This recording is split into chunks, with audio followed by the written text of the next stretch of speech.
두로에 관한 경고라. 다시스의 베드라, 너희는 슬피 부르짖을지어다. 두로가 황무하여 집이 없고 들어갈 곳도 없으며 이 소식이 기띔 땅에서부터 그들에게 전파되었음이라. 바다에 왕래하는 시돈 상인들로 말미암아 부요하게 된 너희 해변 주민들아, 잠잠하라. 시올의 곡식 곧 나일의 추수를 큰 물로 수송하여 드렸으니 열국의 시장이 되었도다. 시돈이여, 너는 부끄러워할지어다. 대저 바다 곧 바다의 요새가 말하기를 나는 산고를 겪지 못하였으며 출산하지 못하였으며 청년들을 양육하지도 못하였으며 처녀들을 생육하지도 못하였다 하였음이라. 그 소식이 애굽에 이르면 그들이 두로의 소식으로 말미암아 고통받으리로다. 너희는 다시스로 건너갈지어다. 해변 주민아, 너희는 슬피 부르짖을지어다. 이것이 옛날에 건설된 너희 희락의 성, 곧 그 백성이 자기 발로 먼 지방까지 가서 머물던 성읍이냐. 면류관을 씌우던 자요, 그 상인들은 고관들이요, 그 무역상들은 세상의 존귀한 자들이었던 두로에 대하여 누가 이 일을 정하였느냐. 만군의 여호와께서 그것을 정하신 것이라. 모든 누리던 영화를 욕되게 하시며 세상의 모든 교만하던 자가 멸시를 받게 하려 하심이라. 딸 다시스여, 나일같이 너희 땅에 넘칠지어다. 너를 속박함이 다시는 없으리라.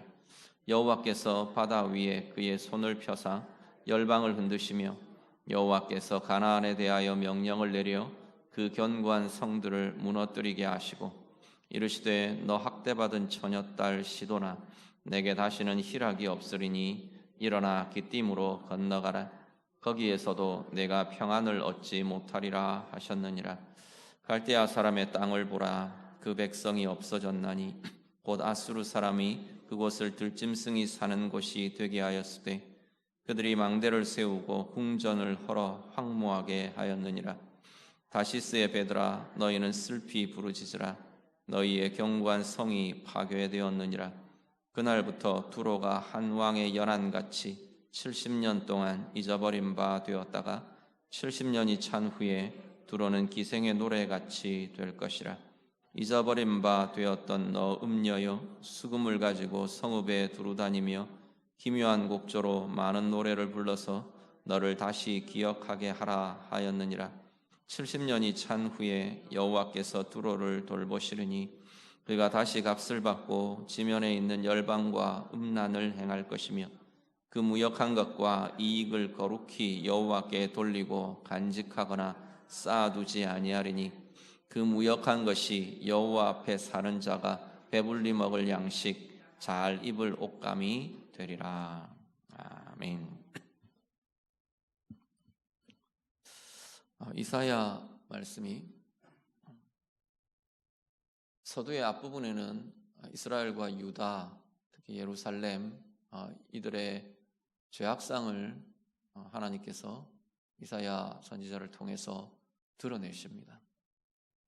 드러내시고 고발하시고 거기에 대한 심판과 징계를 선언하시고, 이런 내용들이 이사야 초반부에 이사야 부르시는 소명과 함께 쭉 내용들이 이어집니다. 그러다가 13장부터, 이사야 13장에 오면 13장부터 오늘 본문 23장까지는 열방에 대한, 유다를 둘러싸고 있는 이방 나라들, 민족들을 하나하나 열거하면서 열방에 대한 하나님의 심판, 하나님의 경고의 메시지가 쭉 주어집니다. 그게 13장부터 오늘 본문 23장까지 이어지는데, 13장에서 바벨론으로부터 시작한 그 메시지가, 열방을 향한 메시지가 오늘 23장에 오면 두로에 대한 메시지로 이렇게 마무리가 되고 있습니다. 두로는 늘 보면 시돈이라는 이름과 같이 불려지는 걸 보게 됩니다. 오늘 본문에도 두로에 관한 경고라 그래놓고 뒤에 보면 자꾸 시돈이요, 시돈이요, 시돈에 대한 이름이 같이 등장을 합니다. 두로와 시돈은 이스라엘 바로 북쪽에 위치해 있는, 지중해 연안에 위치해 있는 도시국가들인데요. 이 두로 시돈으로 불려지는 이 지역들은 보면 우리 보통 페니키아라는 이름을 세계 역사에 보면 이름이 많이 등장하는데, 성경에는 뭐 베니게, 어니게 이런 이름으로도 불려집니다. 이 페니키아 족속들이 건설한 국가들이 이스라엘 북쪽에 쭉 페니키아 족속들의 영역이 쭉 이어지는데, 그 제일 남단에 해당되는 도시 국가들이 이 두로와 시돈이 됩니다. 이 두로와 시돈은 보면 바다 쪽은 지중해를 향하고 있고, 지중해를 향한 항구 도시로 형성이 되어 있고, 육지 쪽은 우리 보통 레바논이라는 나라 이름을 들어보시죠. 이 레바논에 굉장히 울창한 숲을 이런 것을 등지고 있는 그러한 곳이 이 두로와 시돈입니다. 이 레바논의 백향목은 보면 예루살렘 성전을 건축할 때, 다윗 때 준비되고 솔로몬 때 성전이 진행될 때, 성전 건축이 진행될 때 성전의 주요한 목재로 사용되었던, 그만큼 제목으로 쓰는 아주 좋은 양질의 목재들이 생산되는 그러한 지역이 이 레바논 지역입니다. 그러니까 이 두로와 시돈이 굉장히 경제적으로 유리한 그러한 위치를 가지고 있는 거죠. 두로와 시돈 보통 이야기할 때 대표해서 이 페니키아 족속들의 특징들을 이야기할 때 하나는 뭐냐면, 이들은 해상권, 이 지중해 연안의 해상권을 장악한 족속들입니다. 그래서 다양한 식민지, 국가나 도시나 이런 것들을 식민지를 형성하고 있는 여러 도시를 식민지로 개척한 그러한 족속이 되고요. 해상권을 일단 장악한 족속들이고, 또 하나는 막대한 부를 축적한 족속입니다.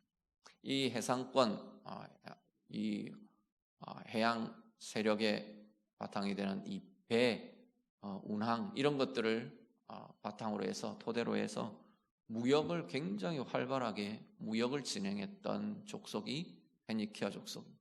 두로, 시돈 대표적으로.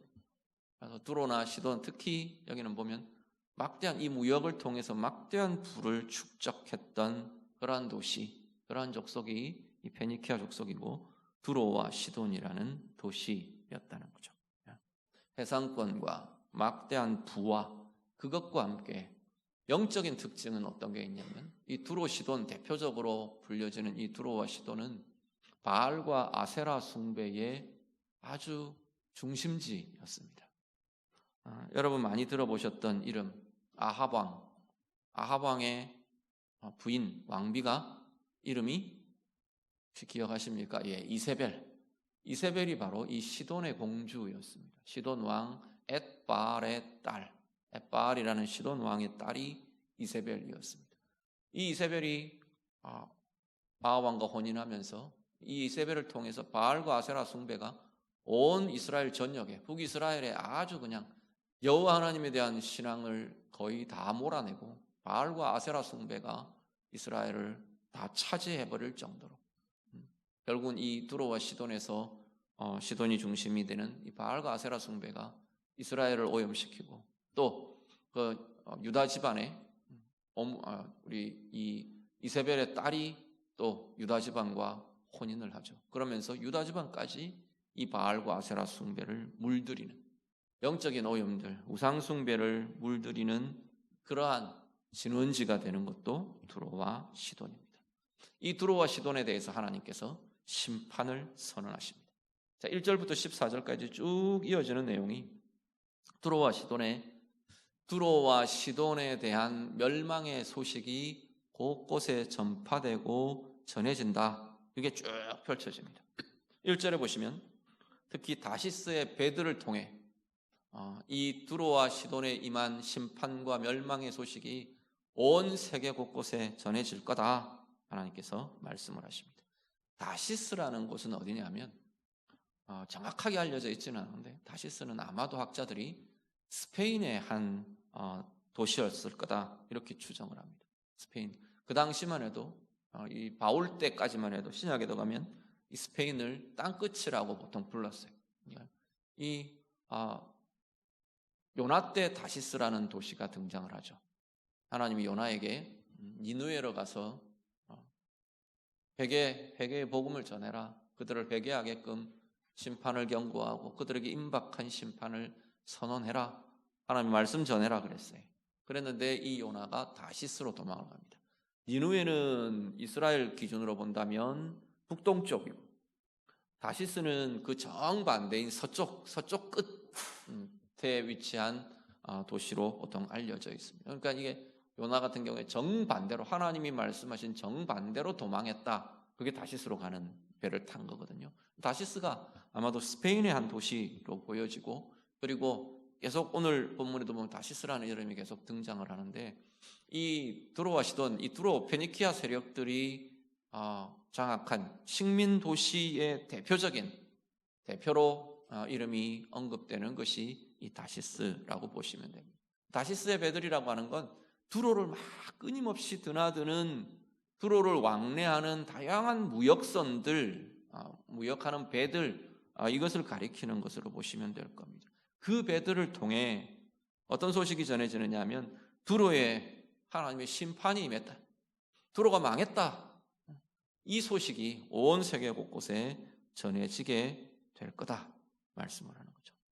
두로와 시돈에 임하는 심판의 모습은 보면요, 1절에 보시면 황무해질 거랍니다. 황무하게 될 거랍니다. 황무한 건 사람이 없어지고 썰렁해지고 텅 비어지고 다 무너지고 이런 거잖아요. 그토록 번성한 도시, 그토록 대단하게 흥성하고 번성했던 온갖 나라와 민족의 무역선들이 들락거리던 그 항구 도시가 완전히 황무해질 거다 하나님께서 말씀합니다. 1절, 4절은 너희들 속에 생육과 번성이 그칠 거다. 그래서 부끄러워할 거다. 더 이상 생명이 이어지지 않고, 더 이상 번성함이 이어지지 않고 생육과 번성이 중단되고 그치게 될 거다 말씀합니다. 5절, 고통이 임할 거다. 고통이 일어날 거다. 고통이 가득할 거다 말씀합니다. 9절, 그들이 누리던 영화가 치욕으로, 수치로 바뀌어지게 될 거다. 욕되게 될 거다 말씀합니다. 12절, 기쁨과 평안이 그곳에서 사라질 거다 말씀합니다. 그 이유를 이야기합니다. 그 전에 한번 더 보시면 그것과 함께 제시되는 모습이 2절과 6절에 보면 어떤 표현 용어가 계속 등장하느냐면 이 해변 주민들이라는 표현이 등장합니다. 이 해변 주민들은 두로와 시돈을 직접 가리키는 표현이 아니고 이 두로와 연관된 나라들, 도시들을 가리키는 표현입니다. 그러니까 두로의 혜택을 보든, 두로와 시돈의 그 부귀와 부함과 그들의 무역과 이런 것들의 혜택을 누리던 주변 도시들, 그들에 대해서 이야기합니다. 그 두로의 멸망으로 인해, 두로의 임한 심판으로 인해 두로와 교역하고 이 두로의 혜택을 누리던 도시들, 국가들 함께 어려움에 빠지게 될 거다 말씀합니다. 2절에 보시면 바다에 왕래하는 시돈 상인들로 말미암아 부요하게 된 너희 해변 주민들아, 그렇게 말합니다. 시돈으로 인해, 두로로 인해, 바다를 왕래하는 그들로 인해 부요하게 된 너희 해변 주민들아, 그러니까 그 영향을 받고 그 혜택을 받은, 그 혜택을 누리는 주변 나라들과 도시들, 이렇게 되겠죠. 애굽도 포함합니다. 3절과 5절에 보면 나일의 곡물들이 이 두로를 통해서 많이 거래되고 무역이 이루어졌던 것 같아요. 그래서 두로가 망하고 두로가 깨지면서 이 애굽도, 나일의 곡식을 실어 나르던 애굽도 심각한 타격을 받게 될 거다라고 말씀을 하는 거죠.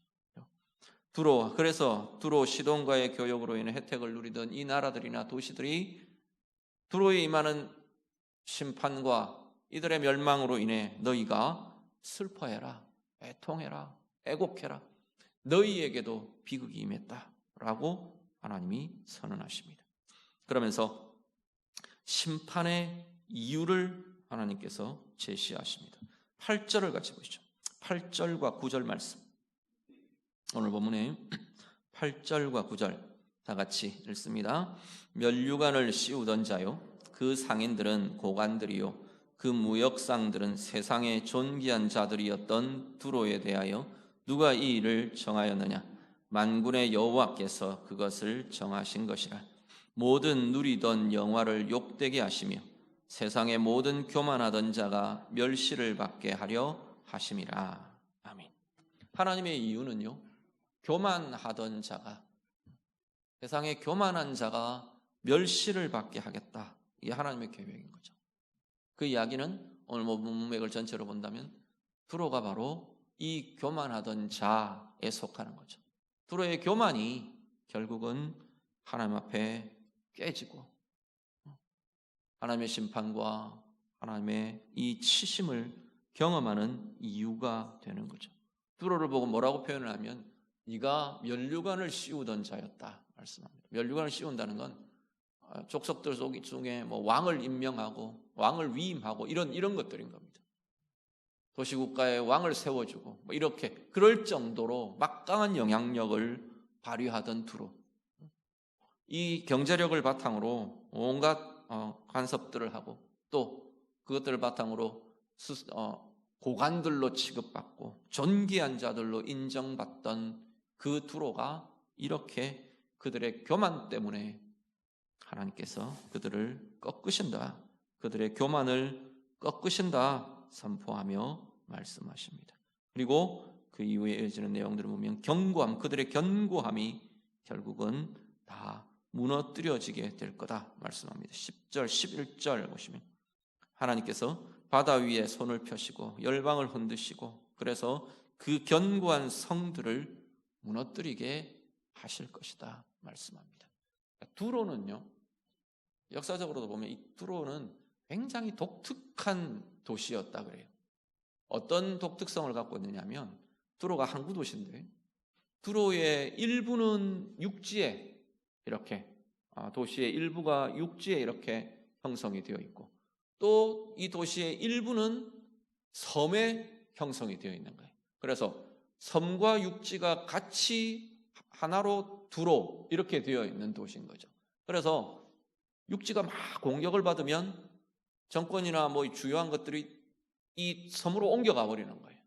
그래서 이 섬에서 저항을 하고 대항을 하고, 그래서 완전히 두로를 점령하기가 제국들도 굉장히 까다롭고 굉장히 어려웠었다고 말해요. 그럴 만큼 견고한 성이라고 불려질 만큼 그러한 곳이 두로였다는 거죠. 그런데 이 견고한 성이 철저하게 무너뜨려지고 깨뜨려지게 될 거다 하나님께서 말씀을 하십니다.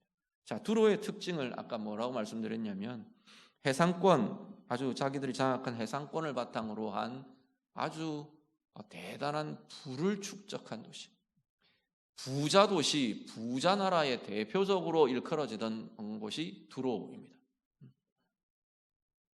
세상에 부를 축적한, 부의 축적이 아주 가장 중요한 특징으로 꼽혀질 만한 도시인데 결국은 그 특징을 두고 하나님의 심판과 이것들을 같이 연결해 본다면 부로 쌓은 존귀함, 그렇죠? 그들은 이 부를, 경제적인 부를 바탕으로 스스로 높여지고 강함을 갖추고 이렇게 해왔던 대표적인 도시가, 나라가 두로였습니다. 두로와 시돈이었는데 이 부로 쌓은 존귀함, 견고함, 강함, 이것에 대해서 결국 이것은 교만으로, 자만으로 쌓아 올린 것이다 라고 말씀하는 거죠. 결과는요, 곧 무너져 내릴 것이다 말씀합니다. 부는 소유의 강함을 보여주는 것이 물질적인 부, 경제적인 부입니다. 다른 강함도 포함해서 인간들이 가지고 싶어하고 소유하고 싶어하는 다양한 강함들이 있죠. 경제적인 강함, 경제적인 부, 강함, 지위의 강함, 권력, 세력의 강함, 다수. 결국 사람들은 이것들을 자꾸 소유하려고 합니다. 소유하려고 하는 이유가 뭐냐면 그걸 소유하면 스스로 존귀하게 된다고 여기기 때문에, 스스로 높아지고 스스로 힘을 가지고 오늘 이 두로처럼 스스로 존귀케 되고 스스로 강하게 되고 스스로 견고함을 쌓는다고 여기기 때문에, 그래서 사람들은 강함을 가지려고 합니다. 강함 가지고 좋은 일을 하고 싶어 하는 사람들도 있겠지만 많은 경우 이 변질된 강함은 결국은 스스로 존귀함과 견고함을 쌓는 수단이 되고 마는 거죠. 그런데 오늘 말씀 분명하게 이야기하는 것은 인간의 강함, 특히 이 부로 쌓아 올린 존귀함이나 견고함은 무너져 내릴 수밖에 없다. 왜냐하면 참된 존귀함의 참된 기초가 부가 아니기 때문에, 강함이 아니기 때문에 그렇다는 겁니다. 강하면 존귀한 자냐, 강하면 높은 자냐, 힘을 가지면 존귀해지느냐, 부를 쌓으면, 경제적인 부를 갖추면 존귀해지느냐, 아니라는 거죠. 지위의 힘을 가지면 존귀해지느냐, 아니라는 겁니다. 세력을 가지면, 다수의 힘을 가지면 존귀해지느냐, 아니라고 이야기를 하는 거죠. 오늘 우리 시대에도 그 딜레마와 고민이 계속 나타나고 있는 거 아닌 건가요? 존귀함의 가장 중요한 기초는 의로움입니다. 성경이 말하는 존귀함의 기초는 의로움이라고 말하는 거죠. 하나님의 의를 가진 자가, 참된 의를 행하는 자가 그 사람이, 그 인생이 존귀해진다는 겁니다. 하나님의 의를 행하는 그를 하나님이 존귀하게 들어올리시고 세워주신다고 말씀하는 거죠. 흔들리지 않는 견고함과 안전이요, 마찬가지입니다. 인생은 부로 내 인생의 안정과 견고함을 지키고 세울 수 있다고 많이 생각합니다. 앞에 말씀드린 것처럼 힘을 가지면,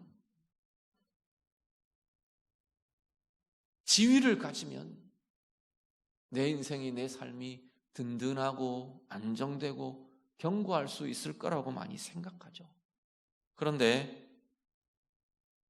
견고하고 안정된 삶, 진정한 안정, 진정한 안전, 진정한 견고함의 기초도 하나님의 의입니다. 말씀이 분명하게 선언하잖아요. 공의와 평안이, 공의와 평강이 함께 한다고 말하잖아요.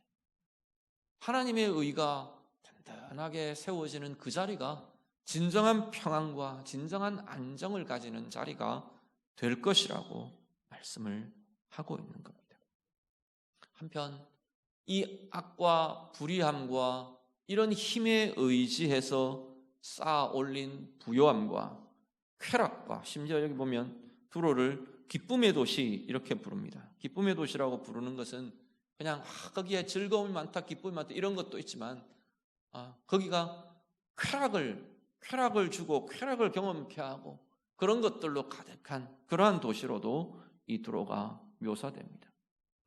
악에 의지해, 불의함에 의지해, 인생의 강함에 의지해 쌓아 올린 부요함이나 쾌락이나 견고함들, 이 해변 도시들아 부르는 이것처럼 그 의지하는 그것이 흔들리고 무너질 때 결국은 그 모든 것이 무너지고 사라지고 깨어질 거라고 말씀하고 있는 겁니다. 오늘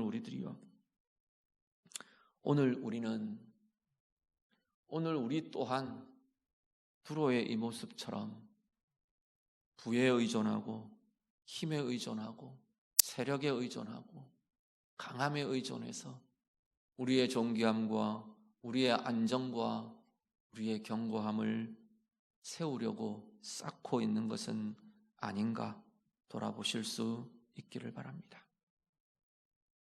영원히 변함없고 흔들림 없는 굳건하고 견고하신 우리 하나님 의지하며 하나님의 선을 의지하며 나아가는 우리들의 삶이 되시기를 간절히 바랍니다.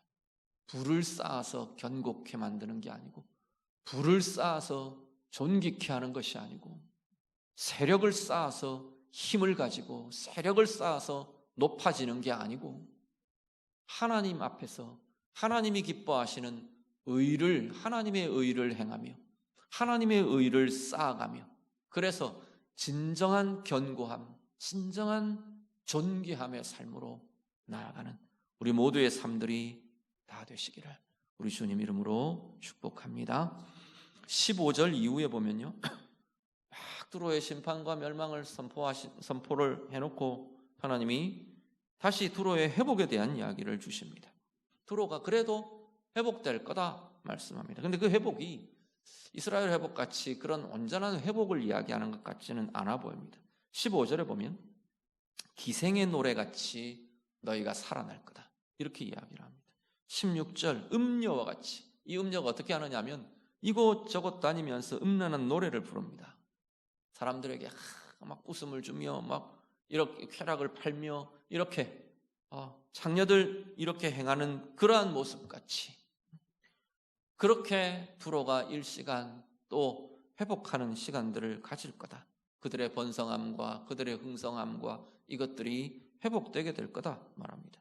근데 이 기생이나 창녀의 이미지는 결국은 이익을 위해서라면 어디든지 가고 이익을 위해서라면 무슨 일이든지 하는 이 두로의 모습, 그러한 모습으로 나아갈 거다라는 것을 보여주는 이미지가 됩니다. 70년이 차면, 이 70년은 사실은 유다가 바벨론 포로에 묶여있는 시간이 70년이죠.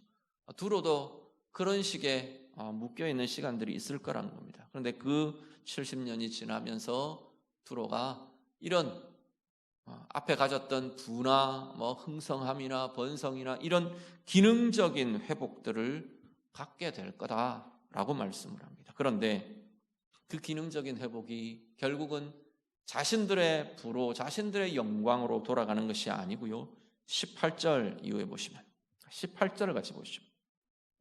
마지막 18절 같이 읽습니다.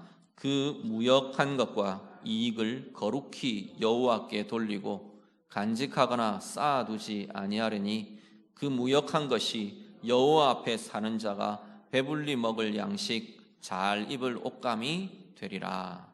아멘. 이게 무슨 말이냐면 두로가 다시 부를 쌓을 거다, 다시 부요함이 두로에 막 쌓일 거다. 그런데 문제는 뭐냐면 그 쌓은 부가 누구에게로 돌아가느냐면 여호와의 백성에게로 돌아갈 거다라고 지금 말씀을 하는 거예요.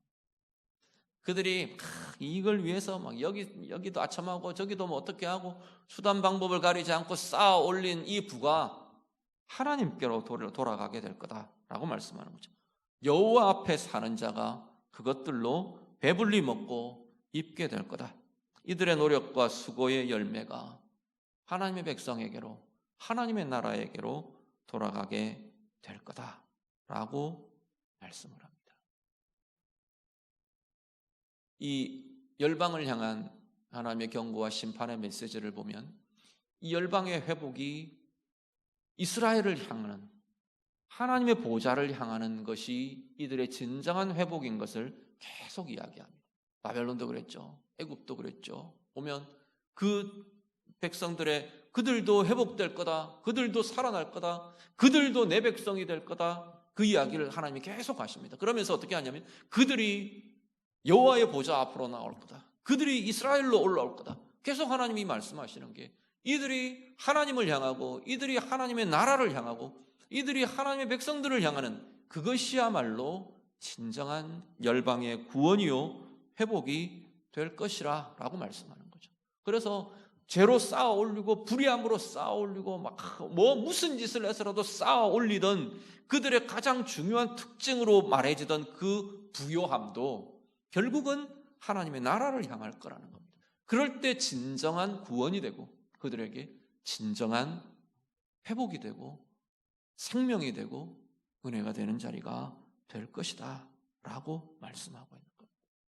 이익을 쫓아가며 이야기하는, 이익을 위해서라면 무엇이든지 하는 이 두로의 모습을 그리고 있는 것처럼 이익을 위해 쌓아 올리는 삶은 결국은 무너지고 만답니다. 다르게 말하면 우리의 계산에서 이익을 쫓아가는 삶이 우리의 삶을, 우리의 인생을 행복하게 해주지 못한다는 이야기입니다. 이익을 위해 이리 뛰어다니고 저리 쫓아다니고 그렇게 쫓아다니는 그 삶이 우리를 존귀하게 영광스럽게 행복하게 하는 것이 아니라라고 말하는 거죠. 오늘 우리도 많은 경우 우리의 계산과 우리의 결정과 우리의 어떤 것들의 기준들이 결국은 이익에 참 많이 방향지워지는 경우들이 많지 않습니까? 이게 내게 어떤 이익이 될 건가? 이게 얼마나 내게 이익을 남길 건가? 우리는 참 많이 그 고민을 하게 됩니다. 그것 자체가 하나님 앞에 불의하고 악하지 않다면 그것 자체가 문제가 되지는 않을 겁니다. 중요한 것은 하나님의 가치와 충돌할 때의 문제입니다. 하나님의 뜻대로 하나님의 선을 이루어가며 이익을 얻는 것, 그게 무슨 문제가 되겠습니까? 복이죠. 그건 너무나 좋은 것이고 선물이죠. 하나님의 은혜이고 선물이 되겠죠. 중요한 것은 내가 이익을 쫓는 내 삶이 하나님의 의를 쫓아가야 하는 나의 삶과 충돌할 때가 문제입니다. 하나님의 선을 행하는 것과 하나님이 기뻐하실 의를 행하며 이루어가는 삶과 내 계산의 이익을 쫓아가는 삶이 부딪힐 때 뭘 결정할까 하는 거죠. 이익을 쫓아가며 하나님의 의를 포기하는 인생이 될 때 지금 이 이야기가 그대로 나타나는 거죠. 결국 그건 모래 위에 모래로 성을 쌓는 것과 마찬가지가 된다고 말하는 거죠. 무너진다는 거죠.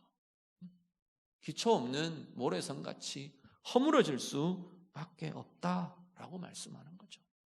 우리가 무언가를 결정하거나 무언가를 방향짓거나 우리가 행하며 나아갈 때 정말 우리의 삶의 중요한 가치와 기준이 가장 우선되는 가치, 기준이 하나님 앞에서 옳은 것이 무엇인가가 될 수 있기를 간절히 바랍니다. 하나님의 옳은 것, 하나님의 좋은 것, 하나님이 보시기에 기뻐하시는 것, 좋은 것, 그것이 우리의 인생을 가장 아름답게 하고 가장 복되게 하는 것임을 분명히 믿고 확신하고 그 길로 나아가는 우리들이 되시기를 간절히 바랍니다. 성경은 그 삶이 견고할 거라고 말합니다. 그 삶이 반석 위에 지은 지혜로운 사람, 반석 위에 집을 짓는 지혜로운 사람의 인생이 되고 모습이 될 거라고 말씀합니다. 유다를 향해서요, 오늘 본문이 두로를 향해 시돈을 향해 선포하지만 결국은 이 메시지의 선포는 누구를 향해 주어진 거냐면 유다를 향해 주어진 겁니다. 그러면 이 메시지를 듣는 유다의 입장에서, 하나님의 백성의 입장에서 이 메시지를 들으면서 무엇을 고민하고 뭘 보게 되느냐는 거죠. 하나님은 계속 동일하게 뭐 이야기하시냐면 네가 열방에게로 가지 마라. 이방 민족들에게 이방의 그들의 신앙으로 쫓아가지 말고 그들의 길로 쫓아가지 말고 그들의 방법으로 쫓아가지 말고 그들의 가치를 따라가지 말고 하나님 계속 그 이야기를 하시는 겁니다. 두로가 보기에 부를 축적하고 거대한 부를 형성하고 윤택하고 부자로 살고 그런데 그들의 방법과 그들의 길로 네가 쫓아가지 말라 말씀하는 거죠. 오히려 하나님의 약속은 뭐냐면 그 열방이 내게로 나올 거다. 그게 하나님의 나라의 방식이고 하나님의 나라의 길이고 하나님의 나라의 영광이라고 말하는 거죠. 숱한 이스라엘의 역사가, 하나님의 증거가, 하나님의 역사가 그것들을 보여주잖아요. 아브라함 때 그랬어요. 애굽의 바로가 아브라함 앞에 엎드립니다.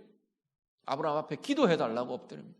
그랄 왕 아비멜렉이 아브라함 앞에, 이삭 앞에 내가 보니까 여호와 하나님이 너와 함께 하신다. 지금은 네가 작은 한 부족일지 모르지만 앞으로 거대한 세력이 될 걸 내가 확신한다. 그때 우리를 위해 긍휼을 베풀어 달라. 한 가족의 수장밖에 안 되는 아브라함과 이삭 앞에서 한 도시국가의 왕이 지금 와서 긍휼을 베풀어 달라고 조약을 맺자고 이야기를 하는 것 우리가 보시지 않습니까? 열방이 내게로 나올 거라. 그것이 하나님 나라의 이상이라는 것 하나님께서 말씀하십니다. 그 이상이 오늘 이 시대에 펼쳐지고 있지 않습니까? 강대국이 약소국이 그것 제한을 뛰어넘은 어떤 소수민족, 아니면 어떤 거대한 민족, 이것들을 뛰어넘어 모든 열방이 하나님의 복음 앞에, 주 예수 그리스도의 복음 앞에, 하나님 나라의 통치의 역사 아래 계속해서 나오며 영광 돌리며 찬양하며 예배하며 그렇게 펼쳐져 가는 것이 하나님 나라의 모습이라고 말씀하는 거죠. 그 증거와 현상들은 우리가 보면서 오늘 이 우리의 인생에, 우리의 삶에, 구체적인 우리의 삶은 하나님의 의를 세워가는 것에서 우리는 자꾸만 실패하고 어그러지지는 않느냐는 겁니다. 역사는 분명히 하나님의 주권과 하나님의 역사는 하나님의 나라로, 하나님의 백성으로, 하나님께로 회복하는 인류의 역사들을 보여주시는데, 오늘 우리 각자의 삶에는, 우리의 삶의 실제에는 오히려 하나님의 의를 세우는 것에 실패하고 그것보다도 이익을 쫓아가고 자꾸만 실패하는 이스라엘처럼 하나님은 열방을, 유다를 향해, 예루살렘을 향해 나아오게 하시는데, 정작 유다는, 정작 예루살렘은 하나님 앞에서의 영광과 은혜의 삶을 실패하고 있는 것처럼 오늘 우리의 모습들은 그렇지 않은가 돌아보실 수 있기를 바랍니다. 세상이 쌓는 부와 힘과 이익들, 오늘 있다가 내일 허물어져 버리는 그 권력들, 그것들 앞에서 부러워하지 않으시기를 바랍니다. 시편 37편에 악을 행하는 자들 때문에 부러워하지 말라 그랬어요. 불의를 행하는 자들을 시기하지 말라 그랬어요. 오늘 우리의 삶이 불의한 힘, 불의한 부, 하나님 없는 힘과 지위와 세상의 부들, 그것들이 우리의 부러움의 대상이 되지 않으시기를 바랍니다. 하나님의 약속은요, 하나님의 의를 행하는 이들이 그들이 쌓은 부도, 그들이 쌓은 명예도, 그들이 쌓은 영광도 하나님의 의를 행하는 하나님의 사람들에게로 돌아갈 것이라 하나님의 약속의 말씀입니다. 오늘 예배하시는 성도님들, 오늘 우리의 삶이 하나님의 의를 행하며 하나님의 의를 쌓아가는 우리의 삶들이 다 되시기를 간절히 바랍니다. 그래서 정말 이 세상 우리에게 주어진, 사실 한 생에 그렇게 해도 지나고 보면 정말 얼마 안 되는 그러한 시간들, 순식간에 지나가는 그러한 시간들인 걸 보게 됩니다. 100세를 사는 사람도 살고 난 그 시간들은 정말 하나님 앞에서 보면 한순간의 점 같은 것이라고 말씀했어요. 오늘 우리의 그런 인생 속에 악함과 불의함과 하나님 없는 힘과 영원히 존재하지 못할 그것들에 부러워하고 두려워하고 묶이고 매인 우리의 인생이 되지 않으시기를 간절히 바랍니다. 영원에 속할 하나님의 영광과 하나님의 의를 이루어가며 진정한 존귀함의 삶으로, 진정한 영광과 복의 인생으로 나아가며 살아가는 우리 모두의 삶들이 다 되시기를 우리 주님 이름으로 축복합니다. 같이 기도하겠습니다.